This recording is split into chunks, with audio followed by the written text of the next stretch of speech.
On today's program, the special message from Jerusalem. ICEJ Vice President of Operations Barry Denison tells the fascinating story of influential early Christian Zionist William Hechler. And Donna Holbrook sits down with Idit Shamir, the Consul General of Israel in Toronto.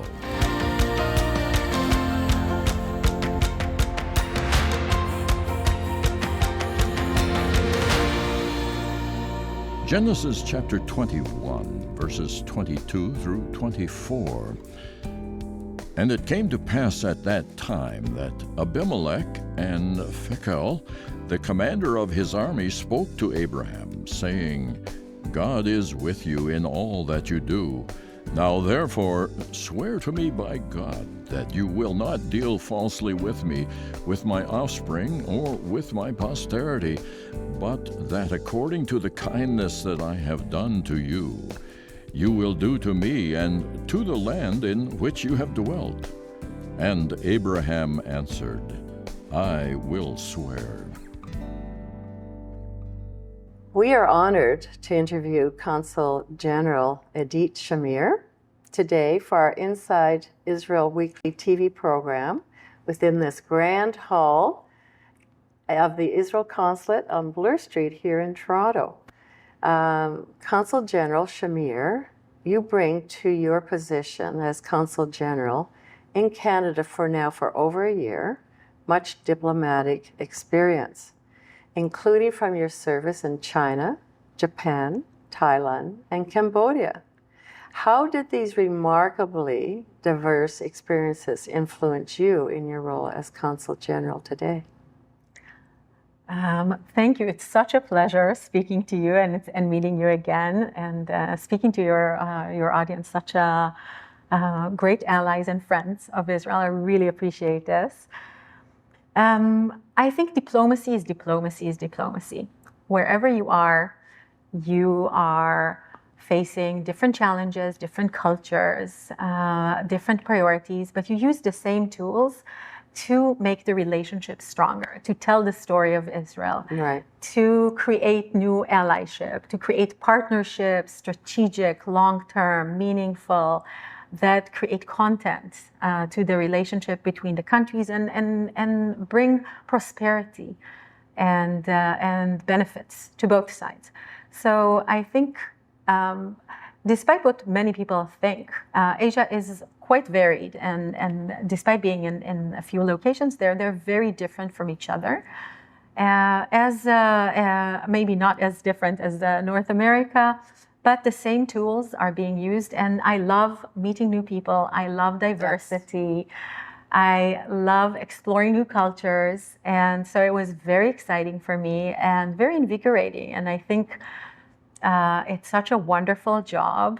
For me, it is the best job there is. Mostly here, mostly here in Toronto, with the wonderful communities here, and people such as yourself.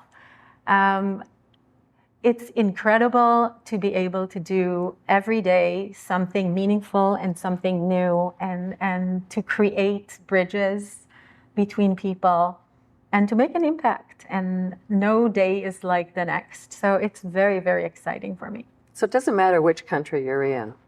You enjoy the experience, the people, and your role in it, right? Absolutely. Yeah. Well, I hope that you're really enjoying Canada. What's not to love?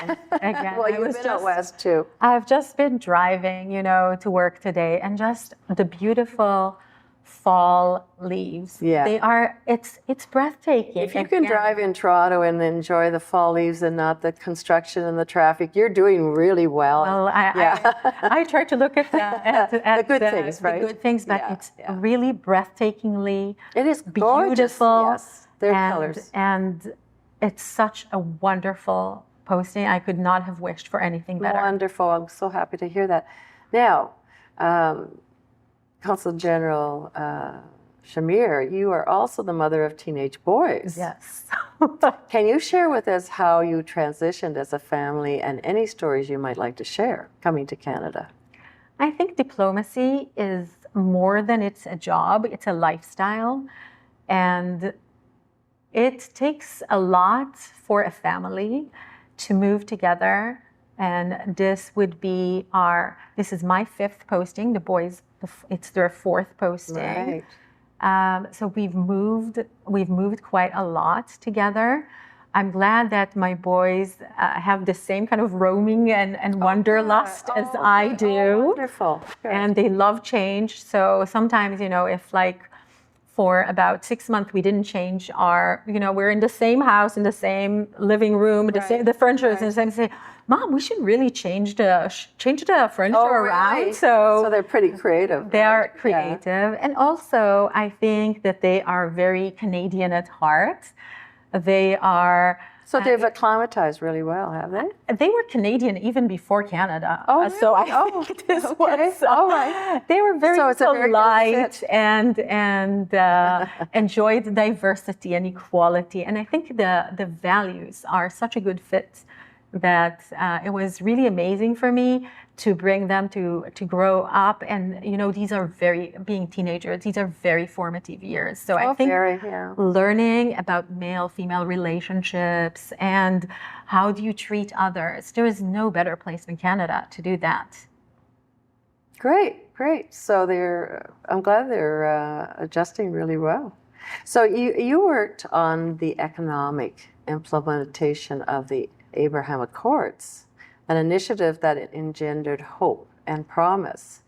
Please tell us about this work that you did and your experience. Very important. I actually think this is one of the things I would like to promote most amongst the public in Canada, because it's such an optimistic story. Israel, as you know, our history is full of miracles. It is. The revival of the language, going back to our homeland that we are indigenous to, reviving the religion, surviving the Holocaust. There's so many miracles along the way, and the many, stories in the Bible of miracles that happened. And I think that the Abraham Accords are one of these miracles. And I think that many people in Canada may have not understood the full extent of what this means, because they were feeling maybe uncomfortable with the American leadership that brought it about. So sometimes people, kind of align it with that leadership and prefer not to see it for what it really is. See it for what it is. Yeah. And I can tell you that this was a life-changing, it's a game changer, isn't it, for the region? And for the region, for peace, for seeing how peace can be built, how we can create win-win partnerships with Muslim countries, and having this survive. Some people are saying, okay, there was give and take, and this was the reason that brought about the Abraham Accords. But if you would look at it from this very narrow perspective, you would say, okay, but after the operation of May 20, Israel got a lot of criticism. We had a lot of anti-Semitic activity, to date, Masca is anti-Zionist activity here in Canada. There is. And yet, our friends in the Gulf did not budge. Their friendship was strong. They saw that this is something that brings benefit and prosperity for both our peoples. Today, UAE is Israel's 10th largest economic partner. The number of tourists being exchanged. Israelis are going, and the flights are daily, I think? Almost daily? Absolutely. So yes. It's really incredible. And I think it's a great way to see how innovation and working together to solve global challenges and using what works for both sides and benefiting from it brings such a wealth of good feeling And So you can see the benefit from all of that, and For sure. the future looks pretty bright for that as well. But I think also it's a paradigm shift. There's no one way of looking at peace in the Middle East. There are other ways. Let's expand the way we look at it. Yeah. And not only there, other Muslim countries like Kosovo. Kosovo is a Muslim country that opened the first Muslim embassy in Jerusalem, the capital of Israel. It's incredible. Did this get any news? Was this reported upon? No. I don't think so. So I think a lot of things are happening, positive things that show a lot of promise for interfaith activities in the region. Thank you. Amos chapter 9, verses 14 and 15. I will bring back the captives of my people Israel. They shall build the waste cities and inhabit them. They shall plant vineyards and drink wine from them. They shall also make gardens and eat fruit from them. I will plant them in their land, and no longer shall they be pulled up from the land that I have given them, says the Lord your God. The restoration of the nation of Israel is one of the greatest miracles of our time. For many centuries, Christians foresaw through biblical promises this exciting event. They spoke, wrote, and taught about this future restoration. Today, they're called Christian Zionists. This is their story. Christian Zionism is very interesting because it precedes the modern Jewish Zionism by hundreds of years. In fact, it's Christian Zionists who influenced Theodor Herzl, the Jewish father of modern Zionism. And today, 120 years plus after that, ICEJ just continues that legacy. William Hechler is a fascinating historical figure. He was born of Christian parents who were serving in India. He grew up, he went into the ministry himself. He became the chaplain for the British diplomatic mission in Austria. And that's where he read Theodor Herzl's book, The Jewish State, or Judenstaat. And he was able to meet Theodor Herzl, and the two became friends and had a long-term relationship. Herzl himself credits William Hechler for pointing out the biblical prophecies about the restoration of Israel, because Herzl was not a practicing Jew. He wasn't a religious Jew. He was a very assimilated.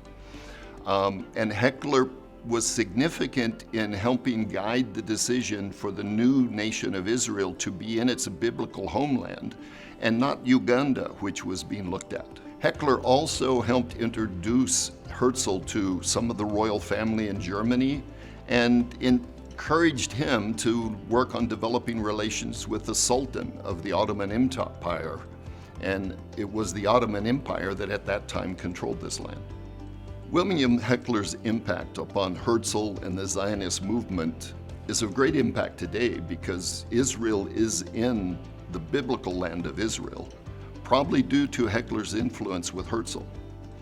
And at a personal level, I find his story very encouraging because he was considered eccentric. He picked times for the return of the Messiah, which we know it's off by at least 125 years because they're long past. And even with his eccentric behavior or attitudes, he was used of God in a very important way for the restoration of Israel and showing the Christian support for Israel and the Jewish people.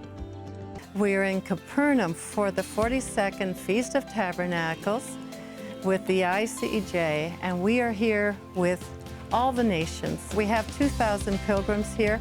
We had opening night on the Galilee. It was sensational. And our brothers and sisters are here. They're having a wonderful time, some for the first time and some for return trips, and many Canadians. So I would wish that you could come and have your experience during the Feast of Tabernacles, being in the land, being where we're in the ministry of Jesus right here, where 70% of his ministry was done on these shores of the Galilee.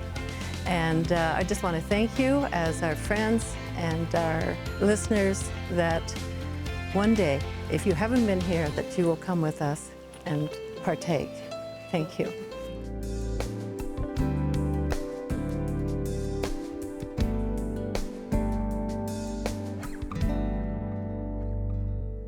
I will set Egyptians against Egyptians. Everyone will fight against his brother, and everyone against his neighbor, city against city, kingdom against kingdom. So this is quite an outstanding verse describing tremendous civil strife in the nation of Egypt when this happens and God's confronting the nation in a time of final judgment. Now, we've seen things like this through the history of Egypt, and even more recently in 2011, when they had the revolutions in Egypt, there was violence that went on in the streets of Cairo and the other large city of Alexandria. But I believe that was more like an awakening to the church in Egypt to understand Isaiah 19 is coming. It's going to be fulfilled, and they need to be prepared for it. Because it wasn't on the scale that Isaiah 19 actually describes. Goes on in this verse that everyone will fight against his brother, everyone against his neighbor, city against city, and kingdom against kingdom. It'll be over the whole land of Egypt. Probably a little bit more like what we've seen in the past many years in the civil war going on in Syria. But this is going to be, Egypt's much larger, much more of a nation that would be impacted and impact the nations of the Middle East when such civil strife takes place. And it's going to happen. It's going to be very difficult.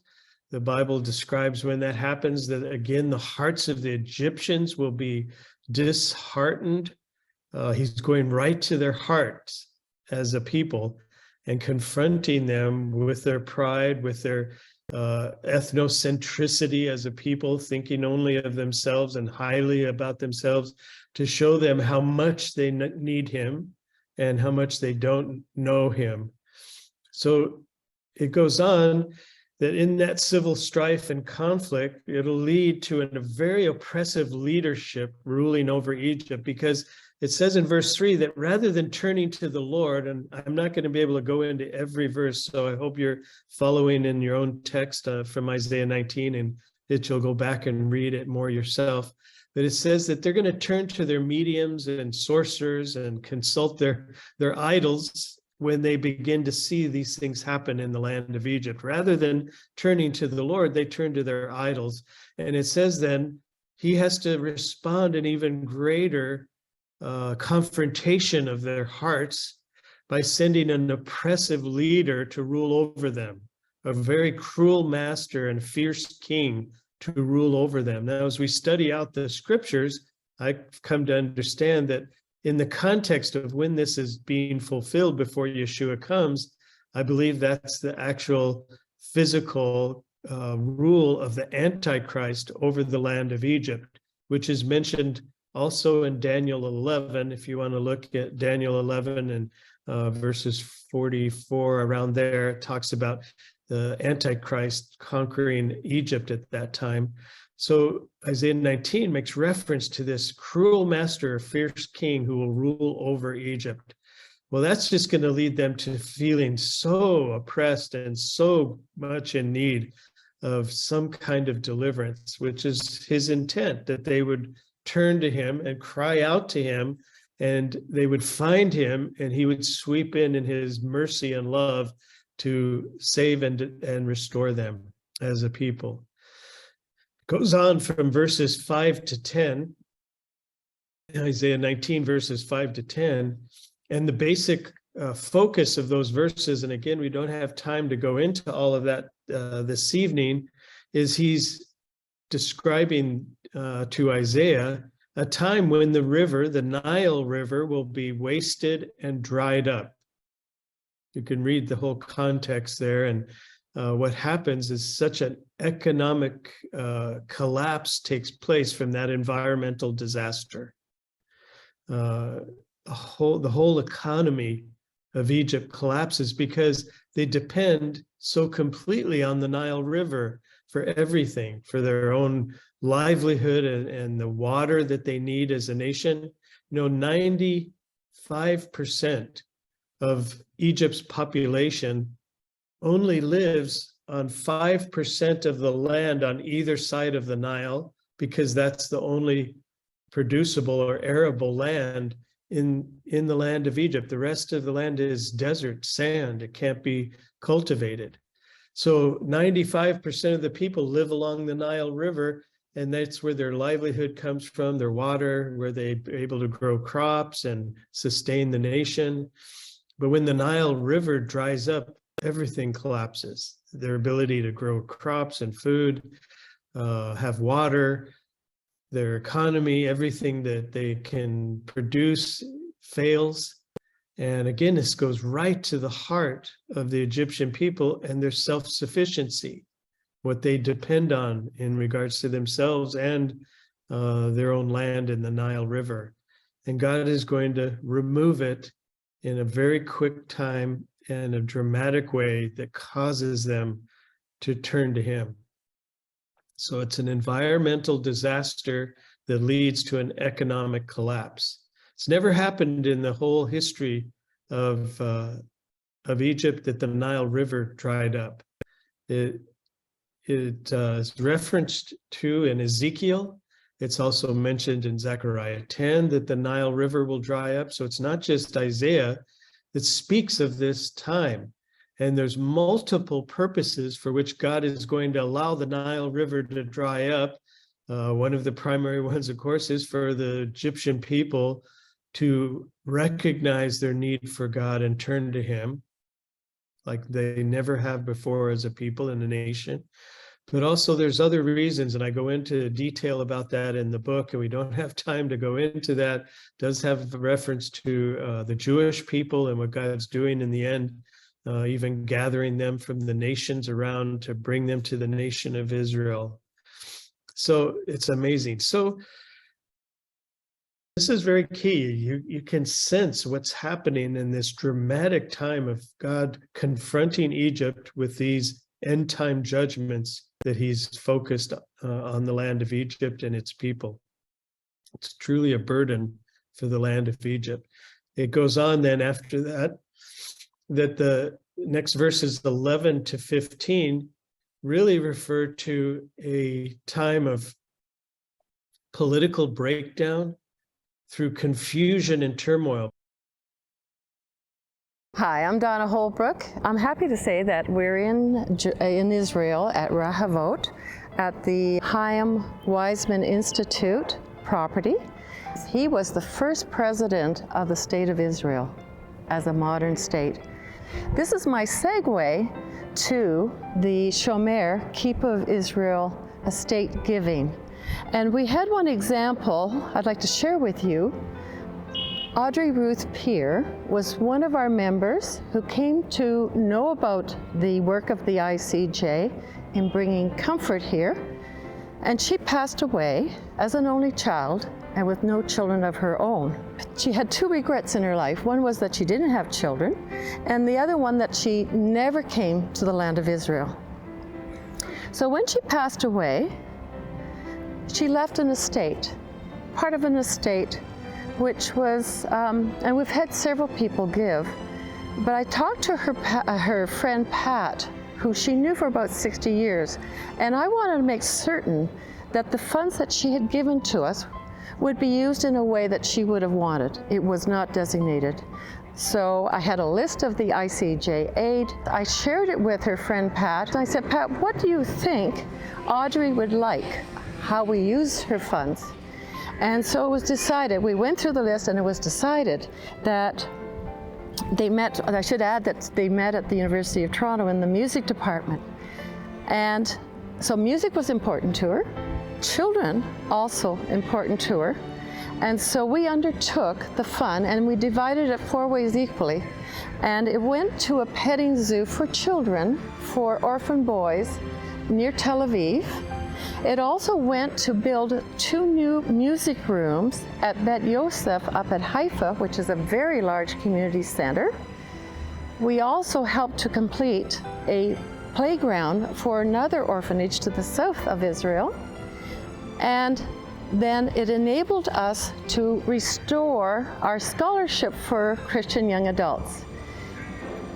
This is a legacy that one of our members left, and I want to tell you how carefully we administer that. And her name, even though she was never in Israel, her name is in the land on those 3 projects, and it continued for 5 years on our Canadian scholarship for Christian leaders who have never been to Israel, who are in the age group of 17 to 30, roughly.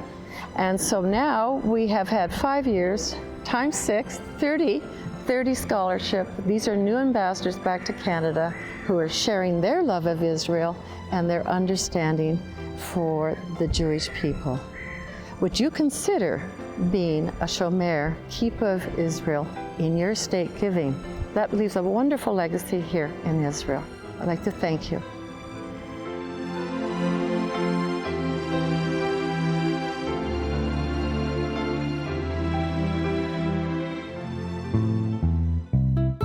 Thank you for joining us today, and be sure to visit our website at www.icej.ca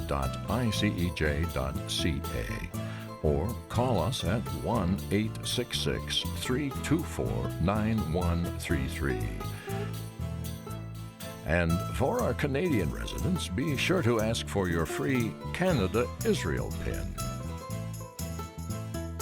Through your contributions to ICEJ Canada, you can participate by giving to Haifa Home for Holocaust Survivors, Women at Risk Red Carpet Project, Operation Life Shield Bomb-Proof Shelters, Mentoring Programs, Aliyah Support, Children's Projects, Israel in Crisis, Israel Aid, Magan David Adam Emergency Services, Christian Friends of Yad Vashem, Scholarships for Young Adult Leaders, ICEJ Canada Media Fund, Gift Estate Securities Fund.